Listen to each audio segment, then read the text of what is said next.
We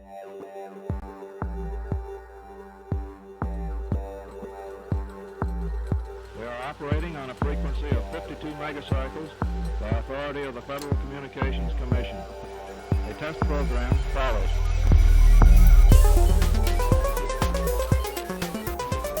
For you who are trained technically, I need a...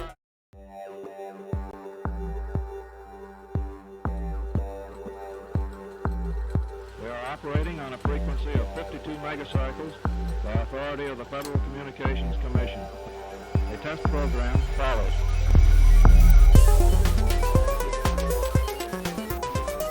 For you who are trained technically, I need hardly say that there's still a number of problems to solve.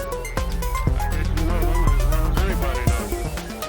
But I think we've proceeded far enough. But let's get going. Yeah.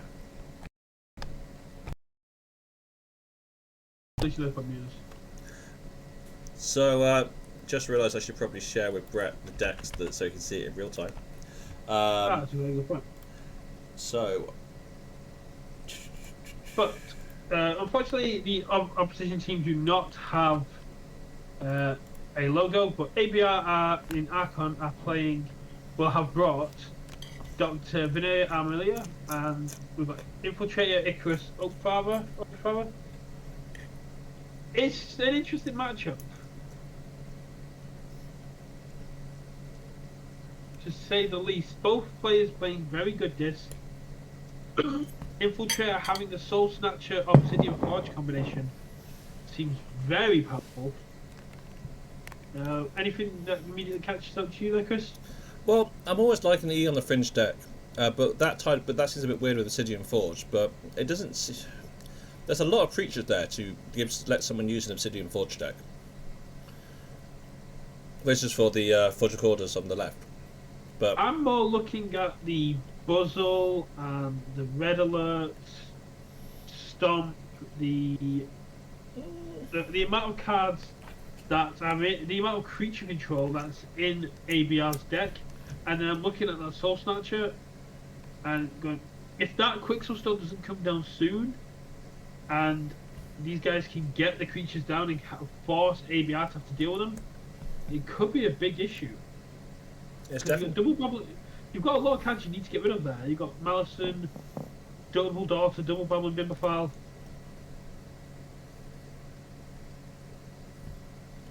I'll get to that one in a second there, Jupiter. But double Golden Spiral as well. But the Logos has a lot of efficiency with the Double Daughter, Double Babbling Bimbophile, as you said, Double Wormhole Technician. Okay, Wormhole Technician's a little bit of a gamble, but not a massive gamble, I'd say, with the rest of that But deck. looking at the cards that are in your deck, even if you it's not like there's Wild Wormhole or anything that's going to cause you an issue. There's one Wild Wormhole, but there's nothing that Wild Wormhole can hit That's going to be a that can problem. really affect your board. Apart from, say, Onyx Knights. Mm-hmm. But as Jupiter quite well pointed out, you've got the Rex Golden Spiral combo. The only issue for me is there's a lack of Ludo. That is true. There's no Scuttum, there's no Ludo. So if Amelia here can just destroy all their creatures, that Rex goes down and you get all the amber. There's two Gently Humorous, so it could offset that, but you've got the Odak and the Gargantuan, but there's not real that will offset Amelia's EE, but there's no real other stealing. I mean, it's definitely going to be interesting. The only other thing I noticed is that the left-hand deck isn't verified, but I believe it is now.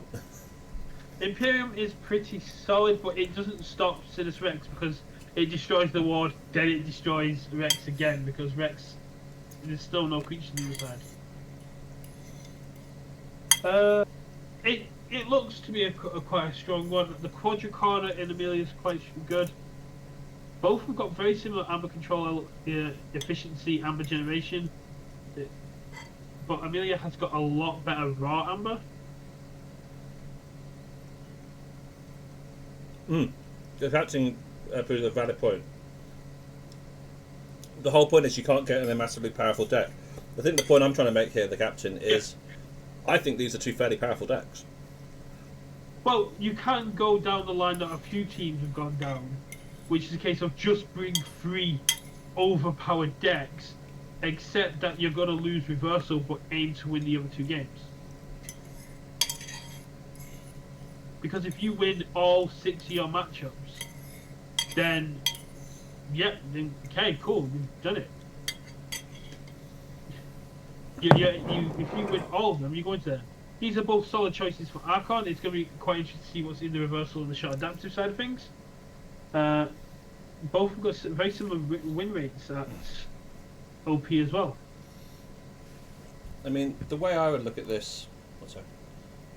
Yeah, as for me, it comes down to Quicksilver. Looking at the 22 creatures in OP Father versus Amelia, if Quicksilver comes down early, you are digging for Quicksilver in this matchup. You want to get it down, and then you want to keep it to a very few cards. But let's go into the game. Yeah, I think it will come down to who plays Quicksilver first. Oh, sorry, if Quicksilver gets played in the first half. Yeah. Then Mike doesn't see Quicksilver and immediately mulligans the hand. Yeah. That was a fast mulligan. Then Mike drops Channel Hubris, passes over. Juan. Wild One will take Daughter. We're going to see some decent efficiency coming from Juan here.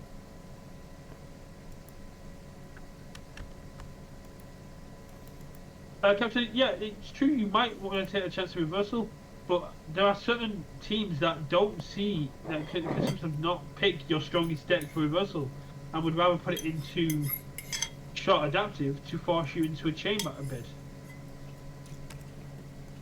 Rex coming out very early, drops the Imperium, wants to get that, looking like it wanted to keep the Wild Wormhole Technician down because it will allow for archiving. But Philosophosaurus is a very strong card when it comes in terms of archiving in itself and efficiency. If it doesn't deal with Philosophosaurus, it could lead to a very big Quicksilver Storm. We see a Purge on Imperium and Stomp.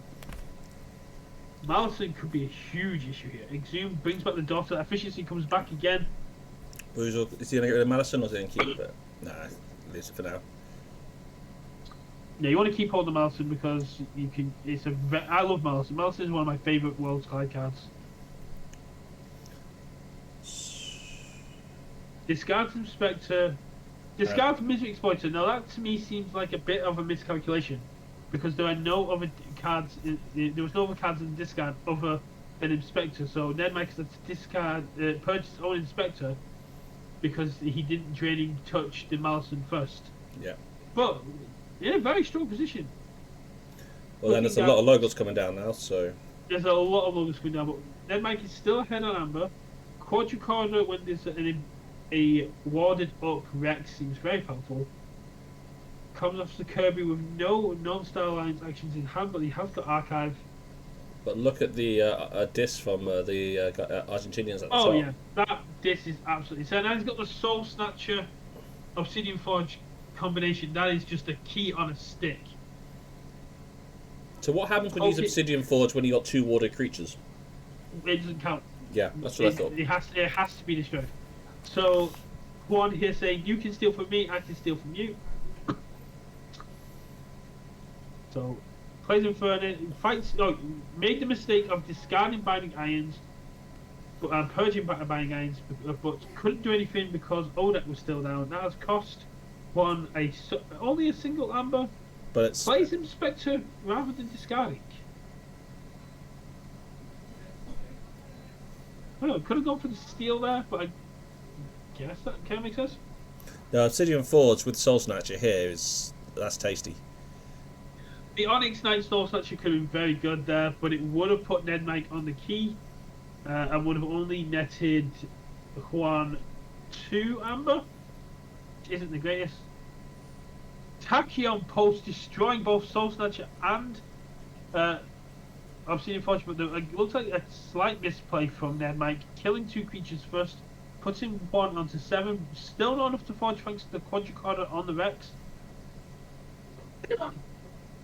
So Eli taking him off check, that's interesting. Exactly. Bumping that up to 9. But we're going to see Juan boost up this amber. And we finally see Quicksilverstone show up. We've got Quicksilver, we've got Festering Touch, which will be able to deal with Babbling Bibliophile, not really anything else. So just for those watching who don't know, Quicksilverstone is once this is played, you can't play more creatures than the opponent has. Red Alert Ball and Clay would be great, but Red Alert isn't in hand. So we see Juan and Nedmike both in the same amber. One is going to Fortune 9. At the moment, Nedmike's in line to Fortune 10. These are expensive keys.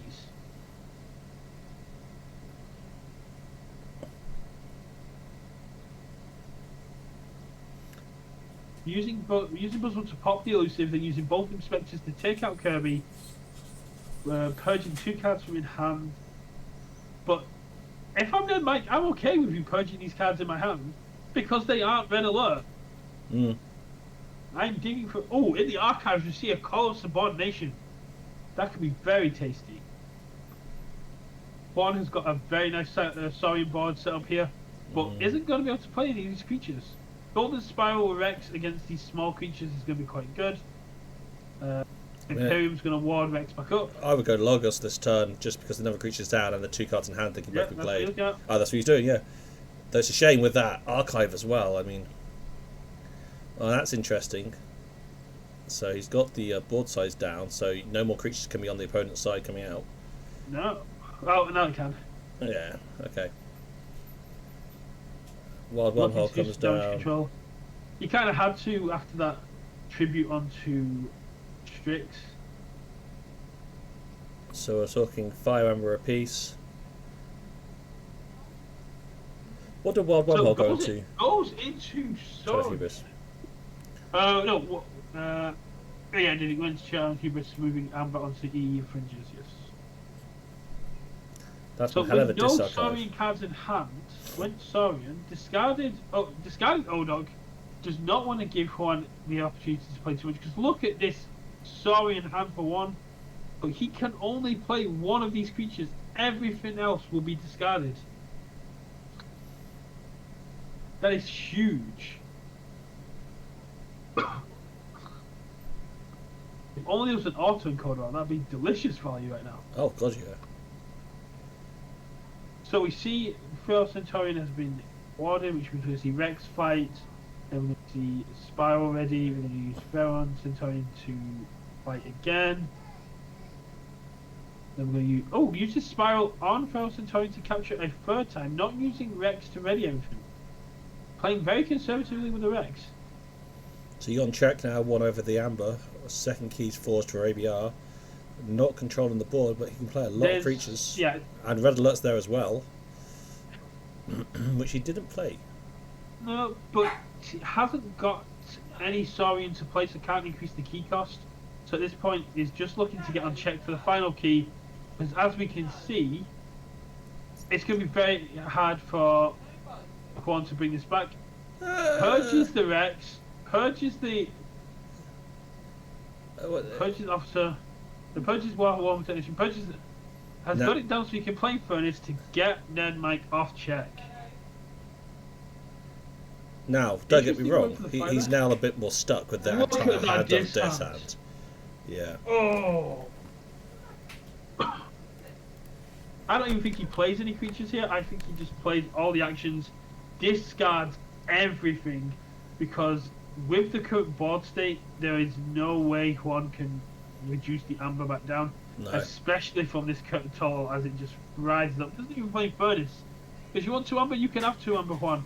I am going for my endgame. Yeah, Rex was a liability for the majority of this game. As soon as it had Quadricorn on it, that puzzle should have immediately yeeted it out of the game. I think Juan would have had a lot more Amber if he could have got rid of the Rex. But it would have also made it a lot harder to control the board. There it is. Nedmike takes game 1. ABR. Ancient Report. Bye.